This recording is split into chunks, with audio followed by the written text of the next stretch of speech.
Ang araw na tinawag akong kasambahay ng sarili kong anak, dito mismo sa bahay ko, sa harap ng kanilang mga mayamang kamag-anak, ang hiya na iyon, ang kahihiyan na iyon, muntik na akong ikamatay. Sa loob ng maraming taon, ako ang nagsilbing ilaw ng tahanan. Nag-iisa akong nagbubuhat ng sariling baga, inaayos ang budget, pinapanatiling perpekto ang bahay. Pero para sa kanila, ako'y anino lamang, isang bagay na walang pakialam. Hanggang sa dumating ang araw na napagdesisyunan nilang tapos na ang silbi ko. Umalis akong dala lamang ang aking maliit na bag. Ngunit hindi nila alam, ang aking yumaong asawa ay nag-iwan sa akin ng isang lihim na yaman. Mahigit 100 milyong piso, protektado ng isang testamento na hindi nila nakita. Ang matandang lola na iyon, na akala nila'y itatapon na lang, ay siya palang magiging manghuhuli. Gusto nilang paalisin ako, patahimikin. Ngayon, hindi lang ang bahay ang babawiin ko. Babawiin ko ang aking dangal. At sila ang makakakuha ng isang aral na isasalaysay nila sa kanilang mga apo. Kung naranasan mo na ang pakiramdam na parang estranghero sa sarili mong tahanan, mag-like at mag-share ng video na ito. At huwag kalimutang mag-comment sa ibaba.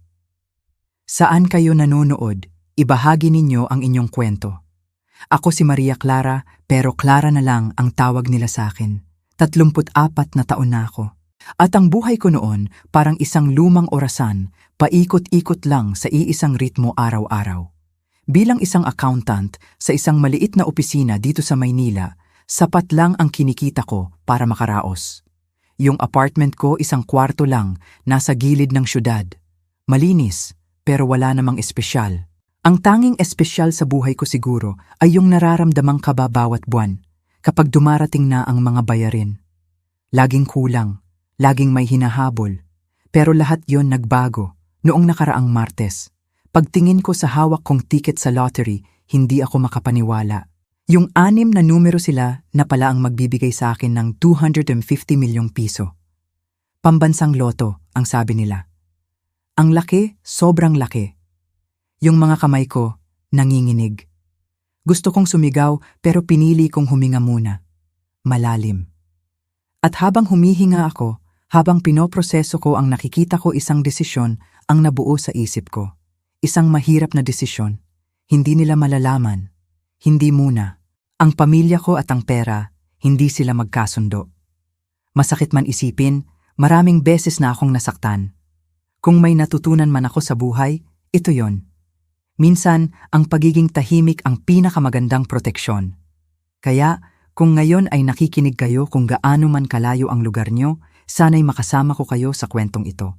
Kwento ng isang pagbabago. Bago ko ikwento ang naging daan ko, pakilike naman ang video na ito at mag-subscribe na rin kayo. Madalas, ang mga pinakamagagandang aral ay natututunan sa mga pinakamahihirap na sitwasyon. Hindi ko sinabi agad sa kanila kahit kay Charlotte, ang pinakamamahal kong kaibigan. Hindi pa, dahil kung sakaling sabihin ko, alam ko na agad ang mangyayari.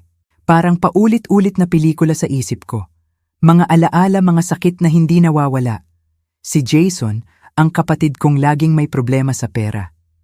3 taon na ang nakalipas, humingi siya ng 5,000 piso. Para daw sa rehab, pinagkalooban ko. Dinukot ko sa maliit kong ipon, pero nalaman ko lang kalaunan, hindi siya nagsisipot doon. Sayang lang ang pera. Sayang ang tiwala ko. Tapos si Lisa, yung ate kong parang perpekto. Nung ikakasal siya, sabi niya, kulang siya sa pambayad. 2,000 piso. Sabi niya, pagkatapos ng honeymoon, babayaran daw ako. Ilang taon na ang lumipas, wala pa rin. At si Papa noong nasira ang bubong nila dahil sa bagyo. Nagpadala ako ng konting tulong. Ilang linggo pa lang nakita ko sa social media, nagbabakasyon sila sa Boracay. Ang saya nila. Saan ka nga ba naman pupulutin kung ang sarili mong pamilya, ang tanging inaasahan mong sandigan, ay sila pa ang nagiging dahilan ng iyong pagdurusa? Si Charlotte, siya lang ang nakakaintindi. Yayas ng ospital. Alam niya ang hirap ng trabaho. Hindi niya ako hinusgahan. Kahit sa trabaho si Arnold, boss ko, kinukuha niya yung mga idea ko. Si Derek, umaalis ng maaga, naiiwan sa akin ang trabaho niya. Pero tiis lang. Bawat Biyernes, yun na lang ang maliit kong kaligayahan, isang tiket sa loto. 100 piso lang. Para sa akin, hindi yun pera. Yun ang maliit kong pangarap.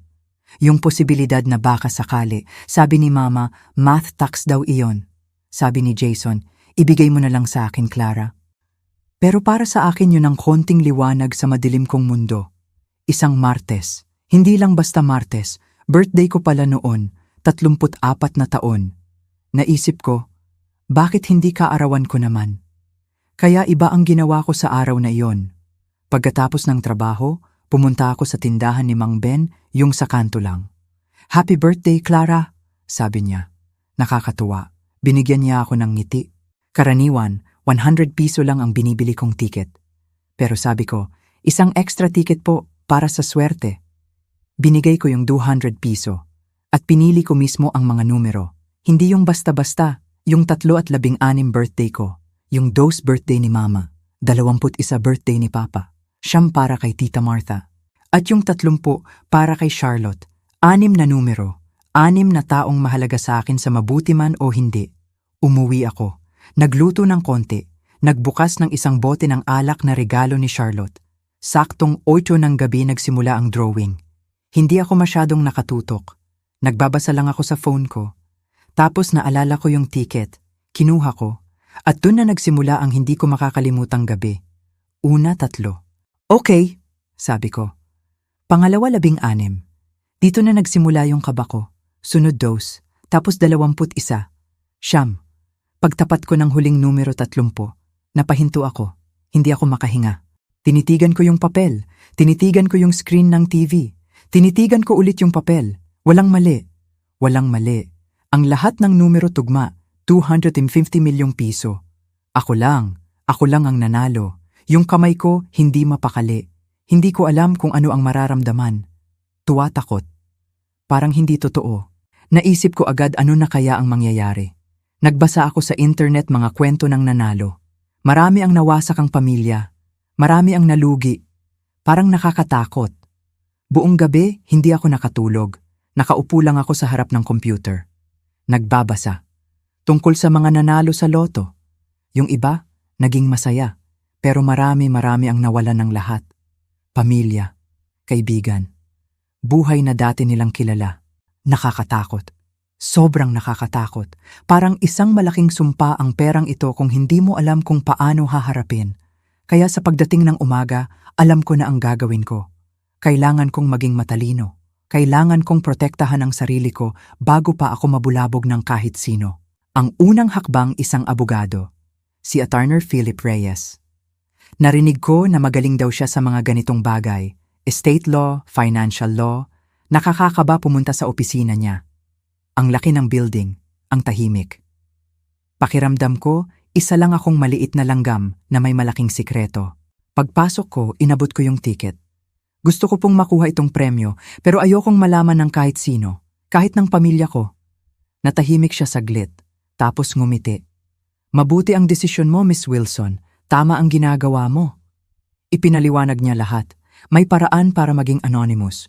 Pwedeng gumawa ng trust. Pwedeng mag-set up ng legal entity. Tinuro niya ang bawat hakbang. Kailangan ng team expert sa pera. Kailangan ng plano para hindi mauubos agad yung pera. At ang pinakamahalaga, huwag munang magsasabi kahit kanino. Kapag kumalat na ang balita, sabi niya, wala ka nang magagawa. Nang lumabas ako ng opisina niya, hawak ko yung mga dokumento, pakiramdam ko. Ang dami kong pasan. Ngayon, may milyonaryo na akong kaibigan, pero wala akong masasabihan. 2 buhay na siguro ang kailangan kong tirhan. Ang Clara na kilala ng lahat at ang Clara na may milyon-milyong nakatago. Alam kong hindi ito tama. Alam kong parang niloloko ko sila.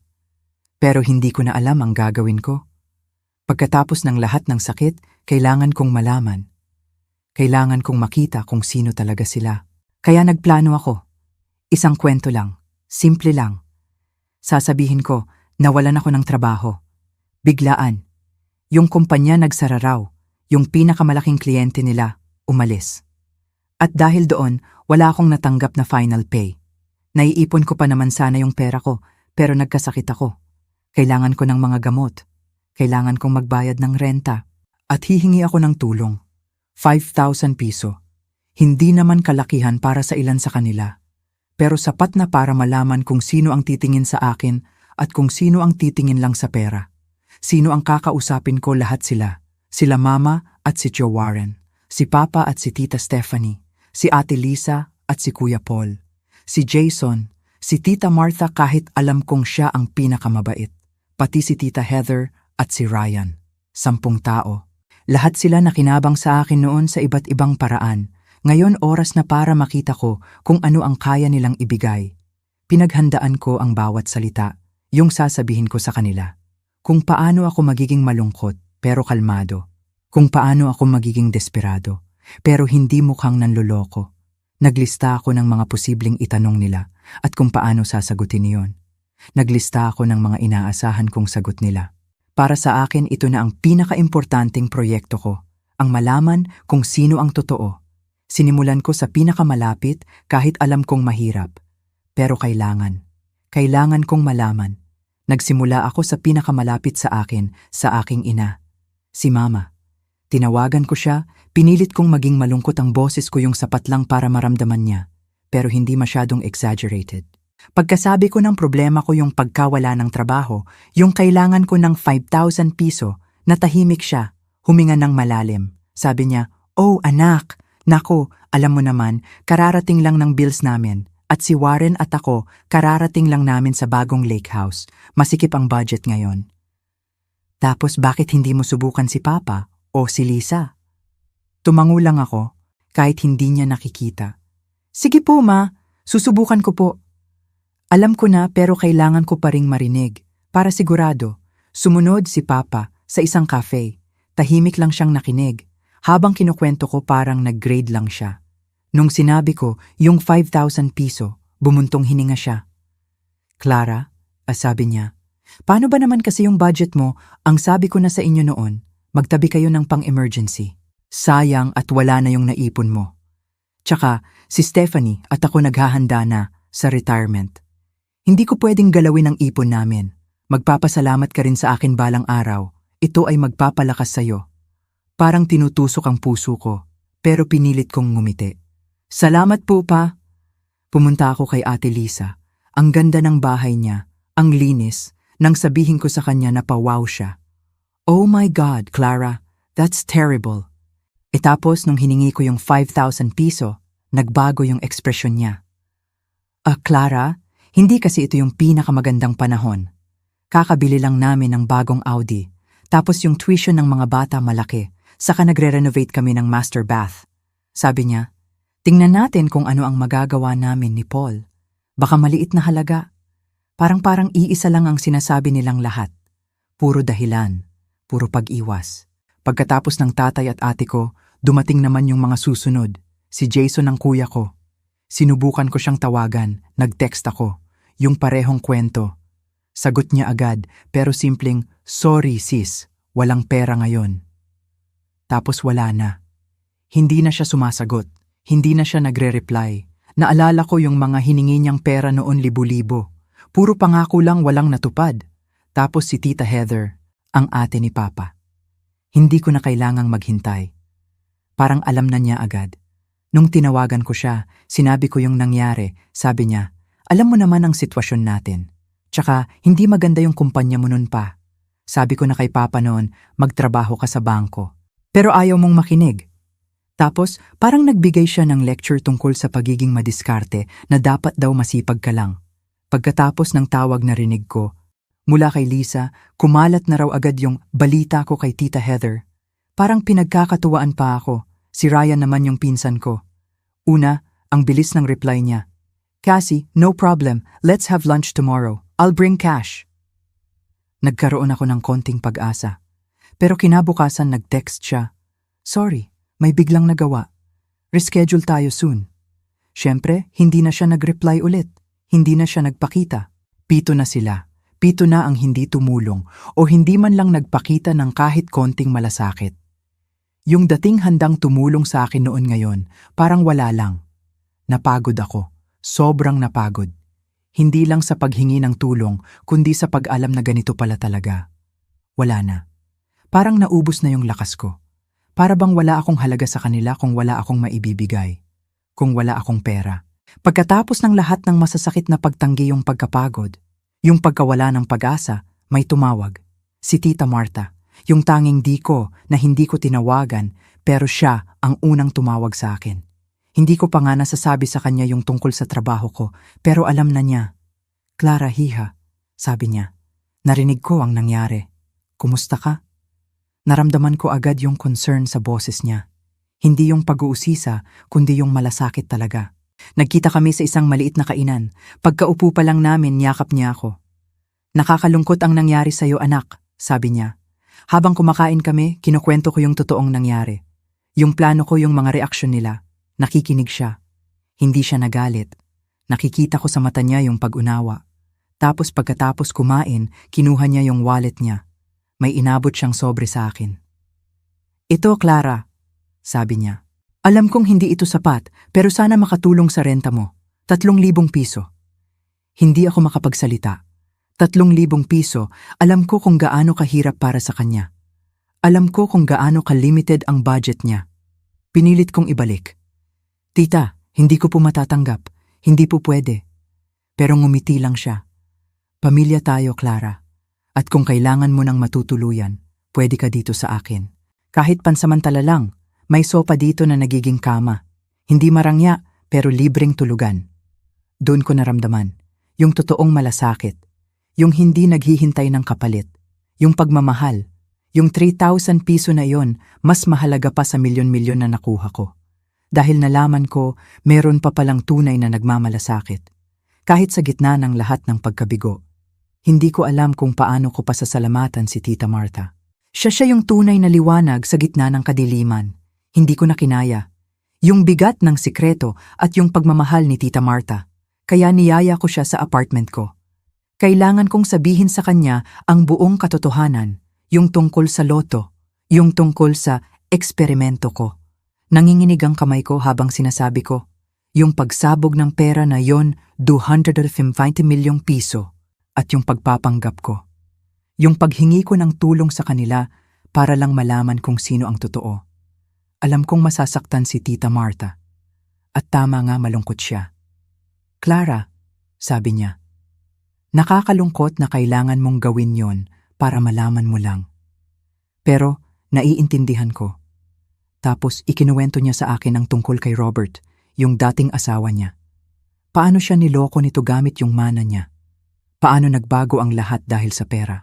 Natutunan ko noon, Clara, sabi niya, na ang pera ipinapakita nito kung sino talaga ang mga tao. At kung sino tayo, ang lalim ng sinabi niya, ang lalim talaga. Doon ko na-realize, kailangan kong kumilos. Kailangan kong gamitin ang perang ito sa tama. Sa simula gusto kong tulungan si Tita Marta. Lahat ng gamot niya, yung bahay niya gusto kong ayusin lahat. Yung tipong hindi niya mararamdaman na awa lang, kundi biyaya. At gusto kong magtayo ng sarili kong foundation para sa mga katulad ni Tita. Mga matatandang mag-isa na kailangan ng tulong. Pero bago yon, kailangan ko munang ayusin ang gulong ginawa ko sa pamilya ko. Hindi ko sasabihin sa kanila yung tungkol sa pera. Hindi pa. Pero tatawag ako ng family meeting. Kailangan kong ilatag lahat para matapos na ang mga haka-haka, para malinaw na lahat, malapit na. Malapit na ang pagbabago. Malapit na ang pagharap sa kanila, sa totoong Clara. Dumating ang araw ng family meeting. Nagulat ako, dumating silang lahat. Si Mama, si Papa, si Lisa, si Jason kahit si Tita Heather. Lahat sila nagtataka kung bakit ko sila pinapunta. Si Tita Marta lang ang ngumiti sa akin, alam niya ramdam niya. Sa maliit kong sala, humarap ako sa kanila. Hindi ko sinabi ang tungkol sa pera. Hindi pa. Gusto ko lang linawin, sabi ko. May bago akong trabaho. Maganda ang offer. Malaki ang sweldo. Sa susunod na buwan, magsisimula na ako. Relief kitang-kita sa mukha nila. Parang nabunutan sila ng tinik. Pero hindi yon ang pinaka-importante. Ang pinaka-importante yung sinabi ko pagkatapos. Pero bago yon, gusto ko lang malaman bakit noong nahihirapan ako, bakit walang tumulong kahit konti. Katahimikan. Walang sumagot. Si Stephanie, nagdahilan agad na may sarili silang obligasyon. Si Jason, yumuko lang. Yung iba puro tinginan lang. Walang humingi ng tawad, walang umamin, puro pagtatanggol sa sarili. Nagpapaliwanag sila kung bakit hindi nila ako matulungan noon. Natawa na lang ako sa loob-loob ko. Nakakapagod. Pero tapos na. Pagkatapos ng ilang oras na mahabang katahimikan at mga palusot umalis na sila, isa-isa, naiwan ang amoy ng mahal nilang pabango at yung lamig ng pagiging pilit. At ang naramdaman ko, hindi galit, hindi lungkot, kundi kapayapaan. Ang pera hindi pala iyon ang nagbigay sa akin ng lakas, kundi yung pagkakita ko sa kanila sa totoong kulay nila. At yung pagtanggap ko na okay lang pala, okay lang na hindi nila ako nakita noon. Ngayon si Tita Martha, may sarili na siyang bahay. Maliit, maganda, malapit sa akin. Yung foundation ko lumalago, si Charlotte nandyan pa rin, kasama ko sa lahat, at ako masaya ako, hindi dahil sa pera, kundi dahil natagpuan ko ang sarili ko.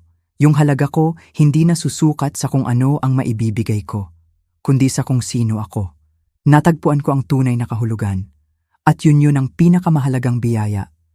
Ngayon ang buhay ko ay hindi na tungkol sa paghabol sa approval ng iba.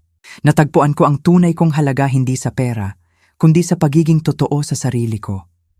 Si Tita Martha, may sarili na siyang maliit na bahay. Yung foundation ko lumalago. Si Charlotte kaibigan ko pa rin. Ang pera binago nito ang buhay ko, oo.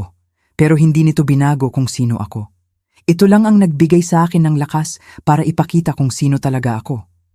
Ang tunay na yaman, hindi ito yung nasa bangko. Ito yung kapayapaan sa puso. At ang mga taong nandyan talaga, hindi dahil sa mayroon ka, kundi dahil ikaw lang.